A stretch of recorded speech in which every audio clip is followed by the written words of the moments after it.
Muy bien, buena tarde. Bienvenidos a nuestra clase de mecánica analítica 1.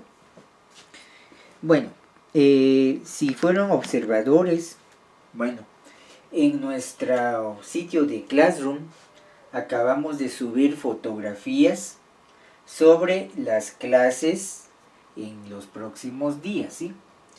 Vamos a estar hablando, voy a escribir acá, de centroides.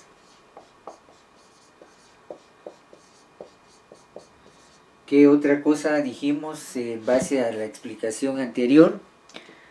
Vamos a hablar también de lo que es módulos de sección.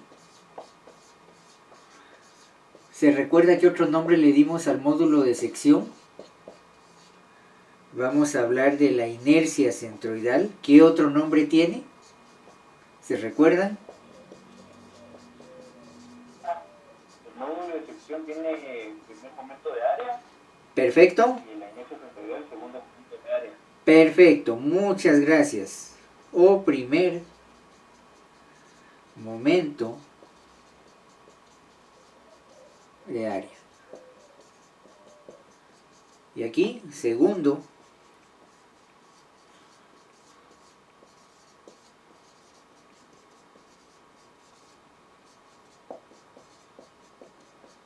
recuerde lo que hicimos, por ejemplo, para el eje X. Bueno, solo es un breve recordatorio. Por ejemplo, aquí en X, yo voy a decir, voy a trabajar la integral cerrada de A, por ejemplo, de X a la N por dA. ¿Sí? Cuando tengo N igual a 0, simplemente esto se hace la unidad. Me queda integral de área por derivada de área. O sea, diríamos área, o hablando de este 0, n a la 0, 0 momento de área. Ojo, este es un repaso. Este de acá, digámoslo así, primer momento de área, ¿por qué? Porque n es igual a la unidad. Implica que voy a hablar de integral de x de a, integral de área.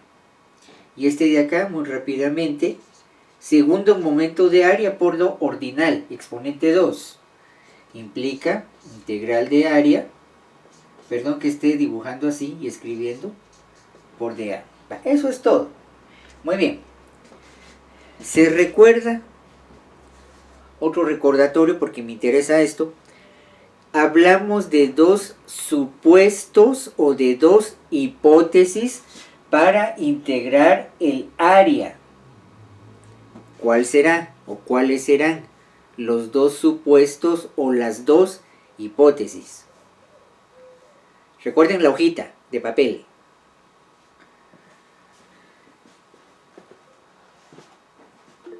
El espesor y la densidad, dije. Muy bien, ¿qué pasa con el espesor y la densidad? Perfecto. Aquí tengo un pedazo de papel. ¿Sí? O sea, si la densidad de la lámina esta es constante, y si el espesor de esta hojita de papel es constante, ojo, las dos condiciones son constantes, su posición no siempre es del todo cierto, porque veamos que en fabricación de papel, por más que digamos que tenemos un espesor constante, puede que en algún momentito, alguna sección un poquito más delgadita, otra un poco más gruesa, pero en promedio la tendencia es que tengo un espesor uniforme, por decirlo así.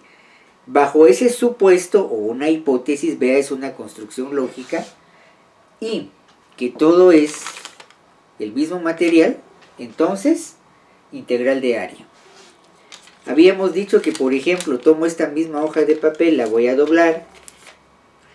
Veamos, aquí hice un acordeón. Ojo, estoy haciendo un chivo. Sí. Bueno, ahora eso ya creo que pasó a la historia. Bueno, hice esto. Aquí tengo un espesor y aquí tengo 1, 2, 3 espesores. ¿Sí?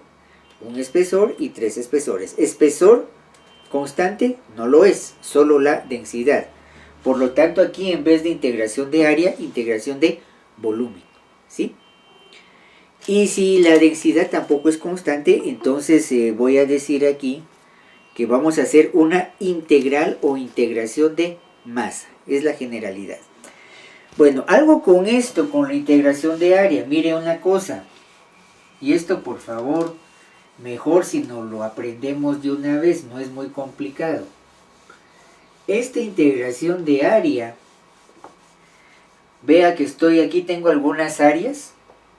¿Qué estoy suponiendo? Estoy suponiendo que este pizarrón, donde estoy pasando mi mano, donde estoy pasando este papel borrador, ¿sí? Este Kleenex, pañuelo facial, ¿sí? Estoy suponiendo que todo es melamina blanca, densidad constante, y que su espesor también es constante. Entonces, integración de área. ¿Qué me permite esto a nivel de mi estudio de ingeniería? Me permite, por ejemplo, hacer análisis como esto, ¿ve? Puedo suponer, por ejemplo, que si aquí tengo una presa, lo puedo analizar en 2D. ¿Por qué en 2D? Porque espesor constante y densidad constante. Densidad constante del agua, densidad constante del concreto. Muy bien, densidad constante. Y asumo, por ejemplo, anchos unitarios de 1 metro saliendo o entrando del pizarrón. Si eso es así, ojo, si eso es así, entonces puedo hacer integración de área. ¿Y eso qué?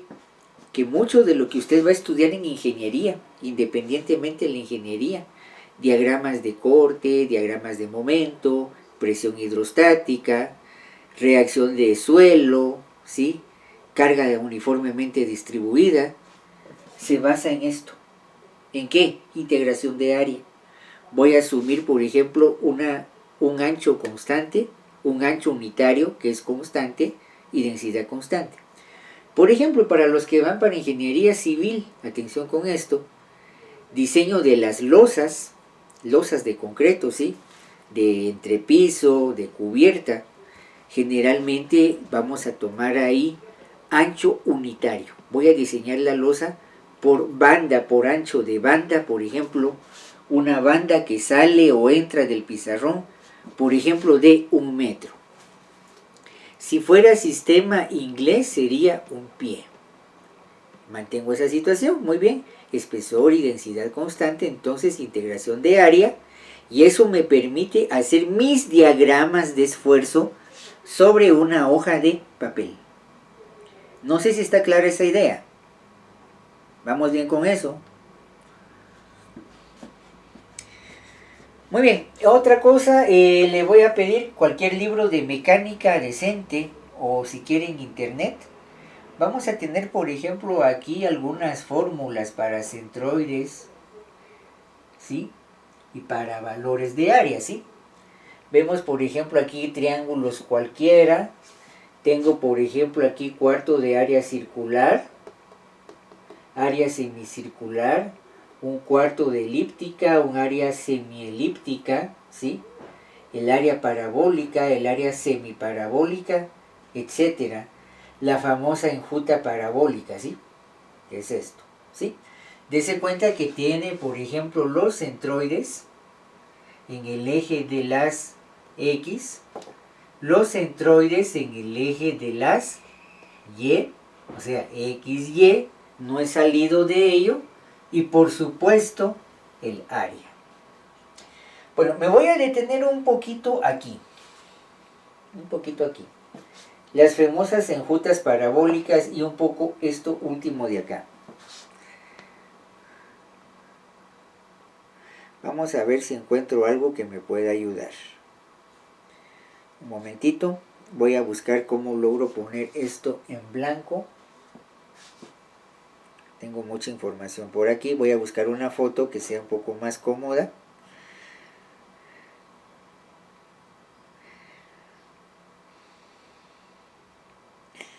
Tal vez aquí estoy mejor. Bueno, vamos a hacer un ejercicio. Esto es muy importante. Otra cosa de concepto. Si entendemos ese concepto, Si usted quiere después ver esa tabla, memorizarlas, pues ya no va a necesitar, espero, memorizar tanto, sino se va a acordar de esta parte de la clase de hoy. Vea lo que voy a hacer. Imaginemos que tengo acá eje X, perdón, eje Y, disculpe, estoy mal, eje Y, eje X, y que por ejemplo yo tengo un rectángulo.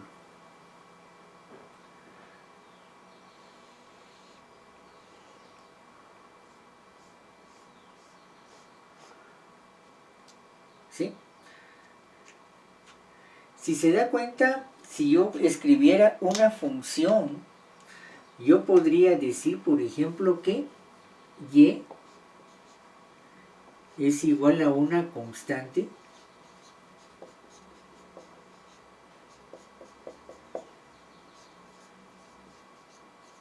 para todo, valor por supuesto, para todo X. Indistintamente el valor de X, la Y es una constante. ¿Sí? Pensemos en otro caso.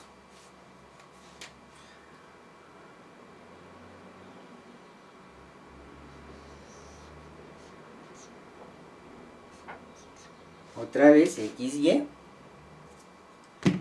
Y por ejemplo, si tengo esto así, una línea,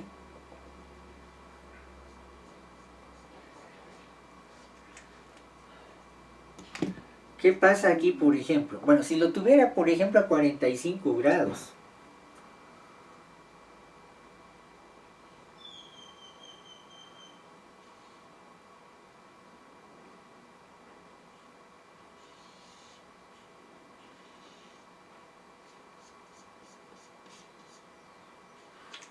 escribamos la función, podríamos decir en algún momento que Y igual a X.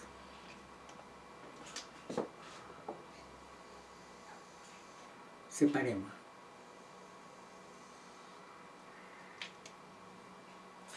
Vamos a ver otro caso.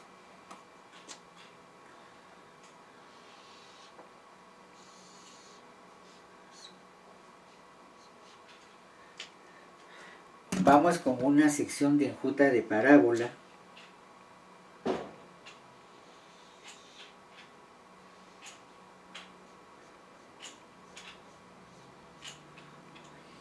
Si yo escribo la función,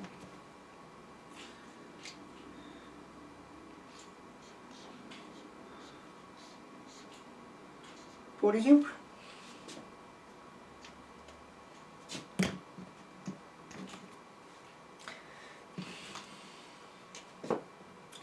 ahora vamos a aplicar, eso es lo interesante, vamos a aplicar el discurso del método de Descartes. Vamos a hacer un poco de filosofía de la ciencia.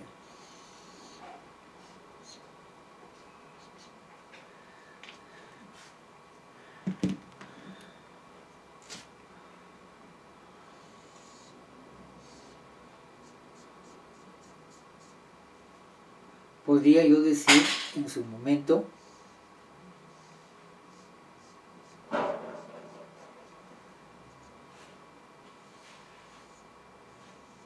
no me quedó tan bien,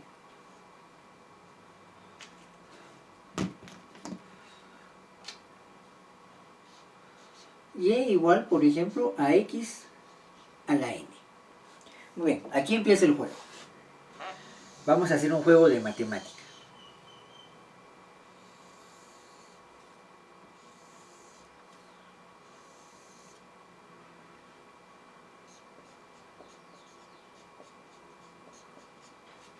Por ejemplo, si yo tengo aquí los valores A y B,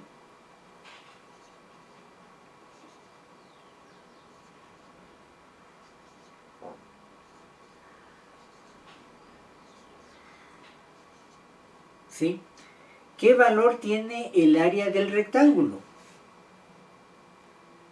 ¿Quién me dice? ¿Qué valor A tiene? por B, Inge. ¿Es A por B? A por B. A por B. O si usted lo quiere ampliar un poco más, el área es XY. Cualquiera de los dos. ¿Cuánto es el área del triángulo? Un medio de A por B. Fabuloso. A por B dividido 2.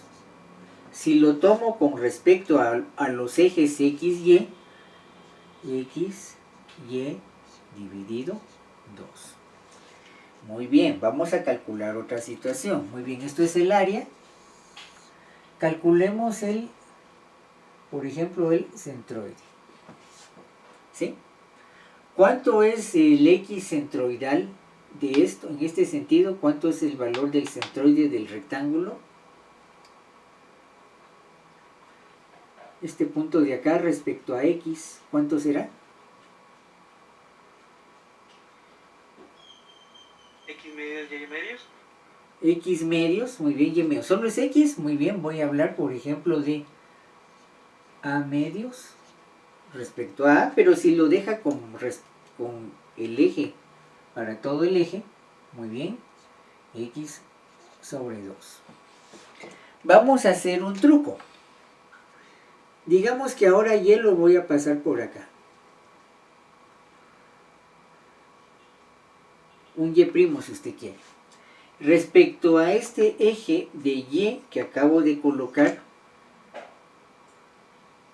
¿cuál es esta distancia? ¿Qué distancia tengo de aquí para acá? Recuerde el triángulo.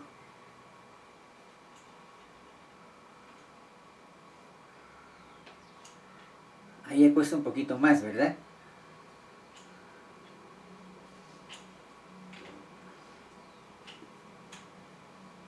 Tengo aquí A, tengo aquí X. ¿Por cuánto divido A o por cuánto divido X para encontrar este punto de aquí? Este de aquí para acá. ¿Será que es A dividido 2? ¿Será que es A dividido 3? X dividido 3. X dividido 4. ¿Cuánto será? Un tercio de A. Un tercio de A. Muy bien. A dividido 3. O si usted quiere, X dividido 3. Muy bien. Empiece a observar lo que estamos anotando en la pizarra. Fíjese en algo que de adrede voy a poner con otro color. Si hablamos de la función, hablemos del exponente de la función, digamos aquí de f de x, muy a la matemática suya.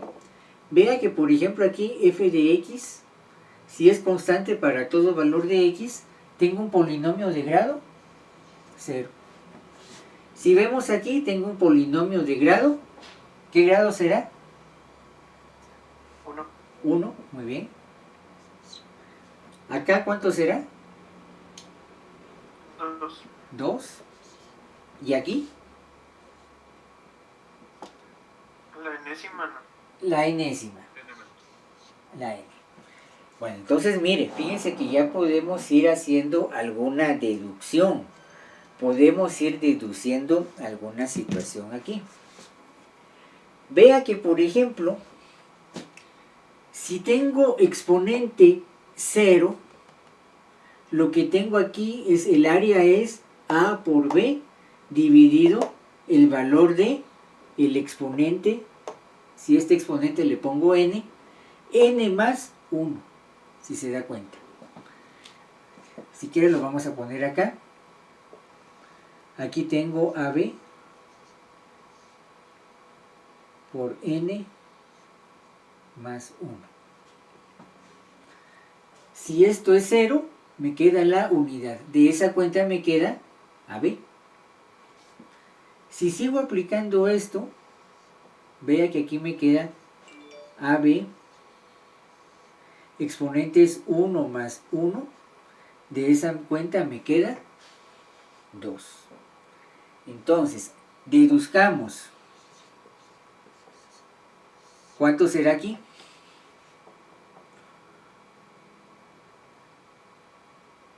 Partido 3.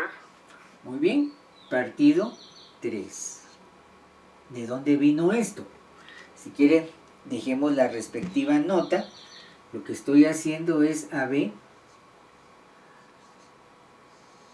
por N más 1. Quiere decir que en sí, en realidad aquí si tengo la enésima, A por B a la N más 1.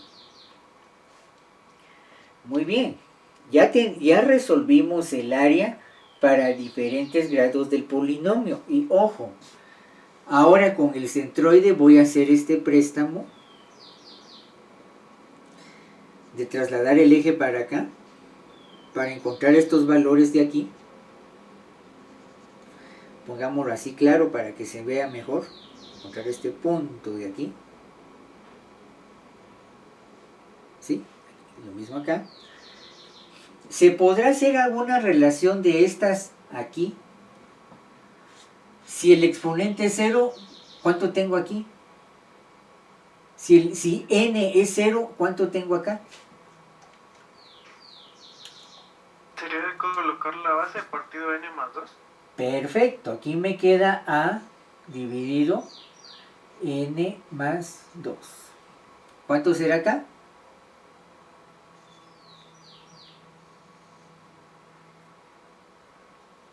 Si es n más 2, quiere decir que 1 más 2 igual a 3. Entonces, ¿cuánto será aquí el centroide en X? Disculpe, ¿Sí? ¿Será que podría volver a explicarlo de la parte del centroide? Que no lo entendí. Va. Es que lo que queremos ver es esto, miren. Partamos acá. Muy bien, con mucho gusto.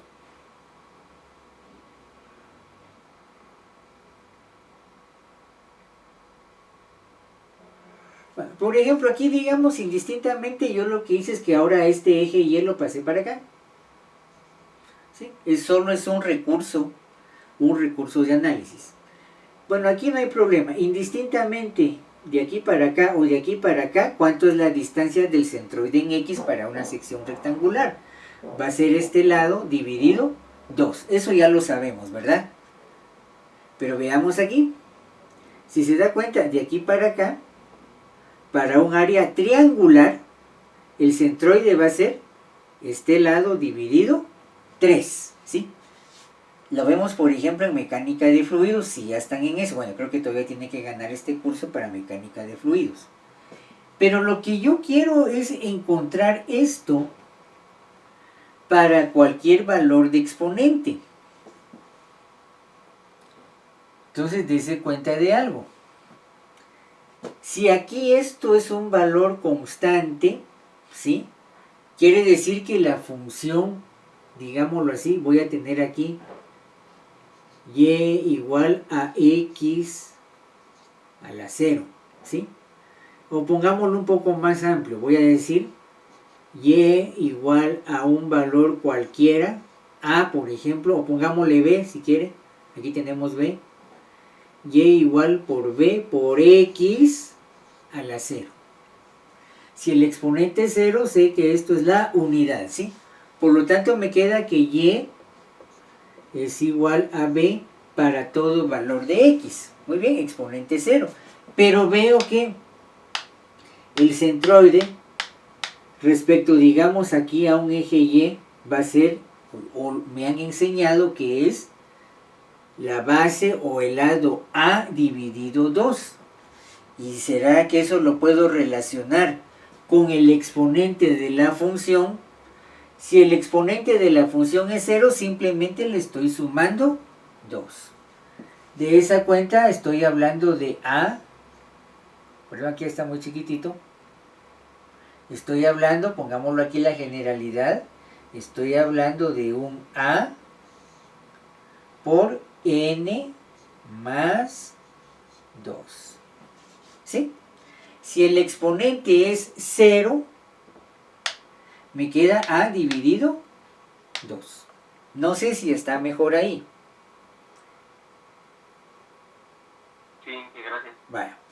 Veamos aquí, yo aquí tengo una función de x, por ejemplo a 45 grados, digo por ejemplo que y es igual al valor de x, o podría ser con alguna constante o lo que usted quisiera. Pero nos damos cuenta que por ejemplo si el centroide aquí va a ser esta base dividido 3. Veamos si es cierto. Sería el valor de a dividido 3. ¿Qué exponente tiene la función? Tiene un exponente 1. Muy bien. La base dividido 1 más 2 es igual a la base dividido 3. ¿Qué valor tengo acá? Para la enjuta parabólica, ¿cuánto va a ser entonces esta distancia centroidal en x? En base a esto que estamos induciendo ahora. A partido 4. A partido 4. Muy bien. Muy bien. Fíjense entonces que ahí hicimos varias cosas. Recuérdese, por ejemplo, filosofía de la ciencia y el discurso del método. Renato Descartes, ¿verdad? No sé, se supone que eso sería una lectura, bueno, ojo, estoy pensando en voz alta, es mi opinión. Ojo con esto, usted puede estar de acuerdo o no. Hagamos la aclaración. Para ciencia clásica, el discurso del método de Renato Descartes es un gran principio. Afortunadamente, pues es un libro pequeño, digamos, para leer en un fin de semana, no pasará aprox, estamos hablando de 100 páginas. Un librito no, un librito cortito. Ahora, hablemos un poquito del discurso del método, solo para dejar esa referencia. Fíjese que el discurso del método iba a ser la introducción, imagínense, las palabras introductorias para una enciclopedia que nunca salió a luz, ¿sí? Una enciclopedia que nunca se publicó, pero fue tan buena la introducción, tan brillante, y sigue siendo brillante, que por derecho propio se convirtió en un libro. Raras veces tenemos eso así. Otro libro, pero eso es más que todo para ciencias sociales. Tenemos por ejemplo ahí el siglo XVIII a Max Weber con Economía y Sociedad, ¿sí?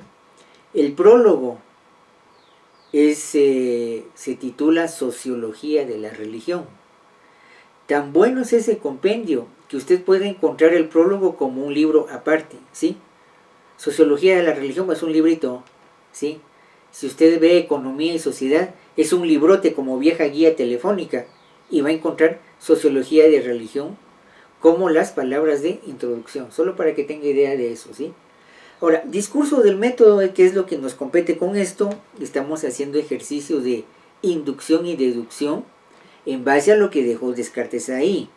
Y ojo, Descartes como uno de los padres de la mecánica analítica, ahí sí también, ¿sí? Ahí sí también. Discurso del método, esas 90 y tantas páginas, casi 100 páginas, son 6 capítulos. Bueno, 6. ¿Sí? La primera parte es muy interesante, a veces se desprecia. ¿Sí? El primer capítulo no es más que la invitación de Renato Descartes a que cada quien proponga su método científico. Él lo que está diciendo ahí, lo que se puede entender haciendo una interpretación, una hermenéutica de ese capítulo 1 del discurso del método, da a entender lo siguiente: señores, les voy a presentar mi método. Si usted está de acuerdo, bueno. Si no está de acuerdo, entonces le hago la cordial invitación para que proponga su método. Más o menos en eso se puede resumir ese capítulo 1. Ahora hay una cosa interesante, que de algún modo la comunidad científica que empieza a tomar forma con el Renacimiento tomó a Descartes como una referencia y no propuso más. Esa es otra historia, ¿sí? Por ejemplo, hoy día a nivel de ciencia se puede hablar un poquito de un movimiento interesante como las ciencias de la complejidad, y no es más que relaciones de vínculos entre transdisciplina, interdisciplina, multidisciplina, En pocas palabras, todas esas grandes palabrotas, por decirlo así, del diccionario que tienen muchas letras, ¿a qué puede hacer referencia y qué aplicación podría tener a la clase de hoy al estudiar ingeniería? Pues implica en algún momento que no podemos desligar, por ejemplo, contexto, no podemos desligar economía, no podemos desligar la política respecto a las prácticas de hacer ingeniería, ¿sí? Hay que encontrar la relación, eso sí. Hay que perfilar qué cosa puede condicionar mis prácticas, digámoslo así, de ingeniería. Eso sí. Entonces, sale porque, digamos, ahí se está viendo, digamos, relación entre diversas ramas, diversas ciencias, y sale por esto. Entonces, diríamos que es un nuevo método. Una amplitud, si se quiere, se amplía mucho esa visión, digamos, cartesiana, y estamos hablando de ese capítulo 1 del discurso del método, donde Renato Descartes hace la invitación a que cada quien proponga su método. Ahora, cosas curiosas, discurso del método no dice nada nuevo. ¿Cómo así? Lo que pasa es que el discurso del método no es más que la síntesis, la interpretación que hace Descartes, Renato Descartes, del pensamiento de esa época. ¿Cuál es el mérito de él? Resumir todas esas ideas en un pequeño libro. Ahí sí. ¿Pero son ideas nuevas? No. Lo que él hace es proponerle un orden a esas ideas. Hasta ahí diríamos que le da un método, ¿verdad? Capítulo 2, y en especial la última parte del capítulo 2, encierra ahorita lo que acabamos de hacer en el pizarrón.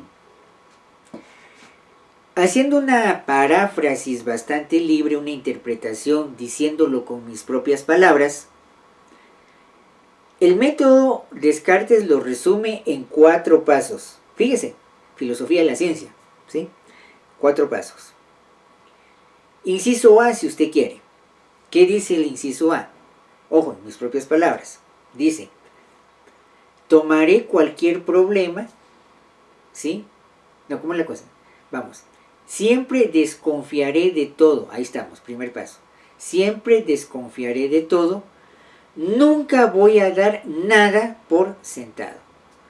O sea, viéndolo así a nivel general, multidisciplinario, transdisciplinario, ¿será que Descartes era un desconfiado? Posiblemente. Ahora, recuerde una cosa, él también fue militar, entonces no hay nada escrito, pues, ¿qué va a haber en la guerra? Saber, hasta que estemos ahí, vamos a saber qué va a pasar en el enfrentamiento armado. Idea tenemos, pero no hay nada escrito. Entonces, inciso A, primer inciso, nunca daré nada por sentado, ¿sí? Voy a desconfiar de todo el proceso. La duda metodológica le llaman algunos, ¿sí? Estoy siempre dudando de todo. Inciso o paso 2.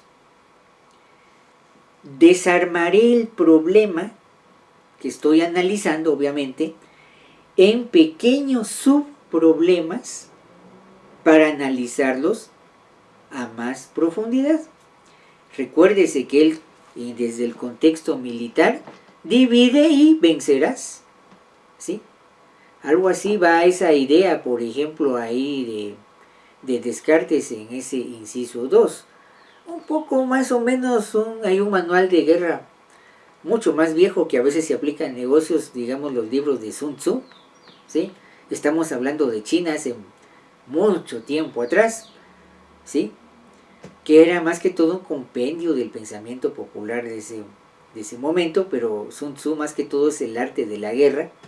Imagínense aplicar eso a cuestión de empresa, el arte de la guerra empresarial, por hacer una interpretación. Pero un poco ahí sale esa idea de divide y vencerás, que la vemos en Descartes precisamente en ese inciso segundo, inciso B, de esa parte final del capítulo 2.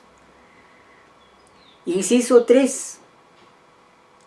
Reuniré todas las piezas ya debidamente revisadas y analizadas y volveré a integrarlas y armar el problema, ¿sí? Ya lo desarmé, lo revisé y lo vuelvo a armar, ¿sí? por ejemplo, para los ingenieros mecánicos, algún estándar a veces de fabricación de equipo mecánico. Monto la maquinaria, veo cómo funciona, veo dónde hay problema, la vuelvo a desmontar para hacer un ajuste más fino y la vuelvo a montar, ¿sí? Vemos, por ejemplo, a veces eso en, digamos, en una relojería fina, ¿verdad? Relojería clásica, relojitos de cuerda, hacen la producción, ¿sí? Sale el prototipo, hacen la maquinaria, arman el producto, ya pasamos de prototipo a producto, se arma el producto, ven que todo esté funcionando, después lo vuelven a desarmar. Ay, ustedes sí que son divertidos, ¿eh? Ya lo armaron y ¿para qué lo vuelven a desarmar? No, lo que pasa es que es el punto donde se hace la revisión de un ajuste más fino. ¿Y quién lo dice en palabras? Descartes, ¿sí? Del inciso 2, desarmé. Revisé las piezas con la idea de hacer mejoras. Si lo vemos como mecanismo, ojo, Descartes, mecanicista, el padre de la mecánica analítica, cuestión de epistemología. Afino el argumento, si lo quiere ver así, en ese inciso, entre el inciso 2 y 3. ¿Y qué es lo que yo busco? Volver a armar el problema. Cuarto inciso, o inciso D. Haré las revisiones pertinentes en el desarrollo del problema. Vamos a ver si lo que desarmé, lo revisé, lo afiné, lo volví a armar en el paso 3. Veamos si me funciona. De ahí aparece, después de Descartes, alguien que mejora esto, y esto puede funcionar muy bien en filosofía de la ciencia de ingeniería, siempre en ese ámbito mecanicista. Aparece Karl Popper, tal vez han oído de él. No sé si alguien ha leído a Karl Popper.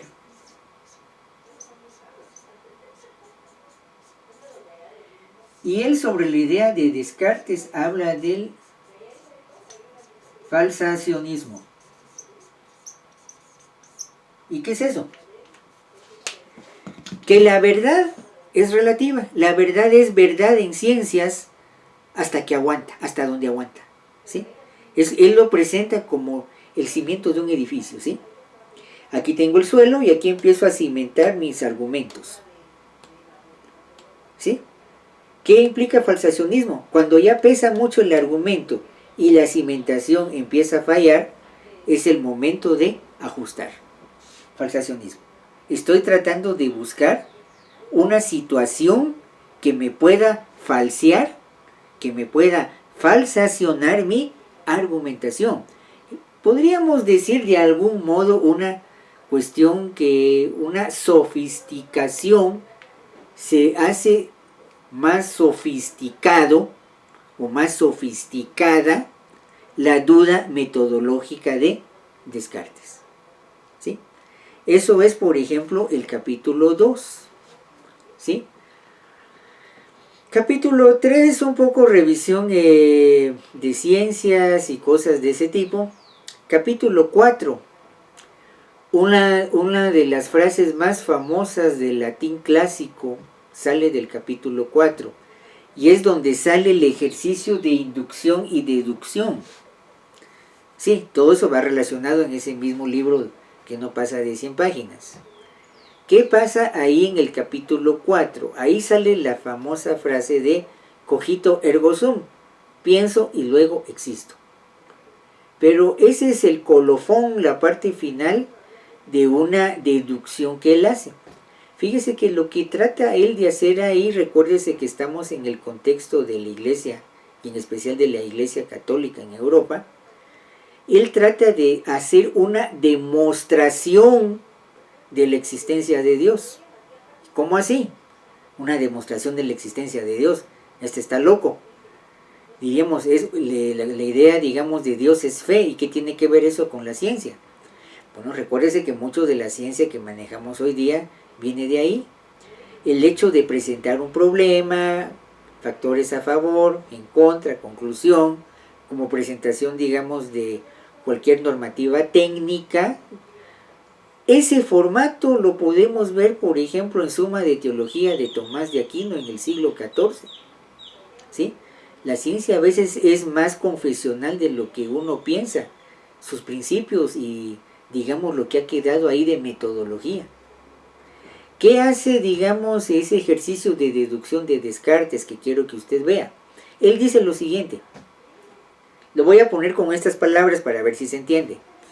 Él dice, si en mi persona existiera, aún con todos sus problemas, dificultades, ¿sí?, existiera un poquito de bondad, si en algún momento, en algunos buenos ratos, por decirlo así, en mi persona apareciera un poquito de bondad, entonces, usamos ahí las palabras de deducción e inducción, entonces deduzco que debe haber una suma bondad a la que llamo Dios. Eso es todo. Y sigue el argumento hasta que cogito ergo sum, pienso y luego existo. ¿Sí? Es, digamos, el colofón, la parte final, digamos, de toda esa argumentación que él hace. Entonces veamos que en algún momento empezamos a observar esto y se hace esta generalidad. Es una deducción. Cuando empiezo a ver puntos particulares y encuentro relaciones para una generalidad, en base a eso que estoy haciendo, una deducción. ¿Sí? Ahora, cuando de la generalidad, así como veamos, empecé aquí y acá y me fui a una generalidad, ¿sí? Deduje. Pero cuando de esta generalidad caí a esta nueva particularidad, ¿qué hice? Inducción. Otra vez. Empecé a observar que, por ejemplo, XY área dividido 1, si el exponente es 0, es una particularidad. Bueno, le voy a sumar 1 al exponente, ahora es XY. 1 más 1 igual a 2. Ah, otra particularidad. Entonces puedo deducir, que si es 2, va a ser, por ejemplo, o si es n, voy a deducir que va a ser, por ejemplo, a más b por n más 1. De estas dos particularidades, de estas dos puntualidades, deduje una generalidad. Y entonces si tuviéramos un exponente grado 2, en base a esta generalidad, yo deduzco a por b dividido 3. Eso es todo. No es más que darle una esquematización y, si quiere usted, darle una línea, un hilo conductor al pensamiento. Si entendemos eso, si lo aplicamos, se va a dar cuenta que no es tan difícil el estudio de ingeniería, solo es de algún modo seguir la secuencia. No sé, ¿algún comentario con esto? ¿Algo con esto?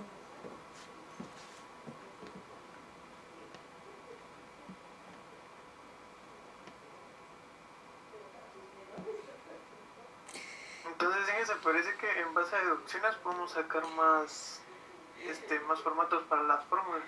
Así es, podemos sacar más formatos para las fórmulas.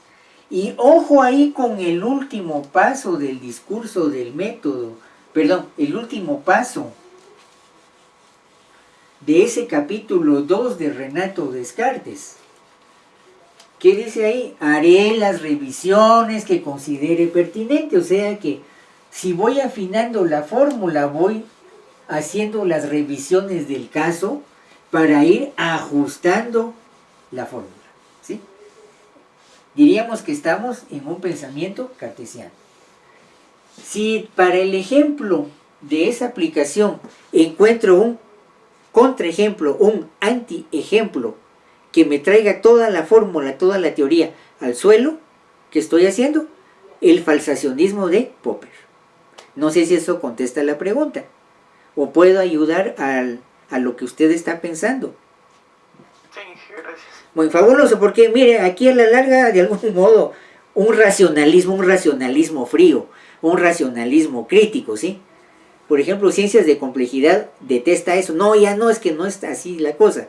El problema a veces, les voy a ser muy sincero, ciencias de complejidad, que es la última tendencia, desde mi perspectiva, el riesgo puede ser crear una ciencia ficción. ¿Qué es eso? De estar pensando tanto y tratando de buscar tantas relaciones que en realidad puede que no existan, se crea, o se puede crear, perdone, se puede crear una ciencia que en realidad no exista. Y si esa ciencia no existe, ¿qué es? Una ciencia ficción. ¿Sí? Pros y contras, digamos, como cualquier situación. Entonces veamos aquí. Vean la enjuta parabólica.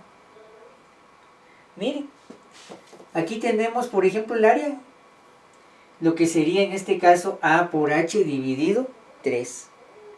Ya sabemos de dónde viene esto. Ya sabemos que el centroide es A sobre 4, pero como lo tomo desde acá, la diferencia son 3/4, ¿sí?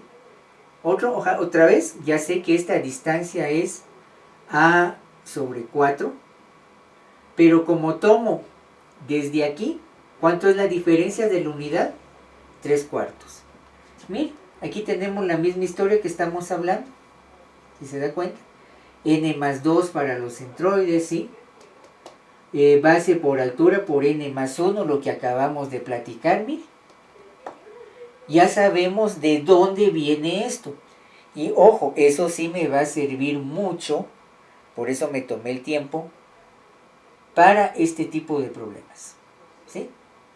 Ya sé cómo es el triángulo, ya sé cómo es una enjuta parabólica, aquí lo tengo en 3D, ya sé cómo va a ser, por ejemplo, esto. Veamos aquí, por ejemplo, aquí tengo una sección de parábola, ¿sí? Aquí tengo su diferencia, aquí tengo, por ejemplo, un rectángulo, y tengo una parte parabólica y su diferencia, ¿sí? Es eso. Para eso nos sirve todo ese detalle de fórmulas, ¿verdad?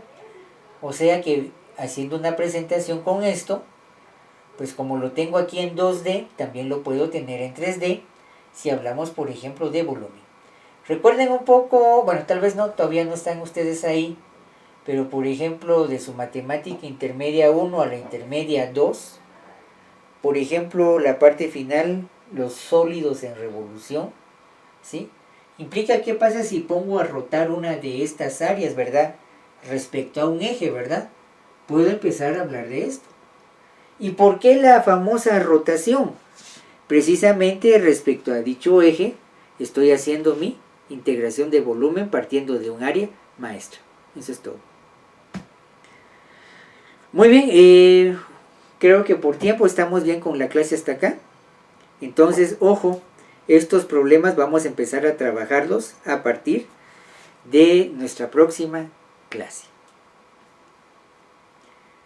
Muy bien, voy a dejar de grabar.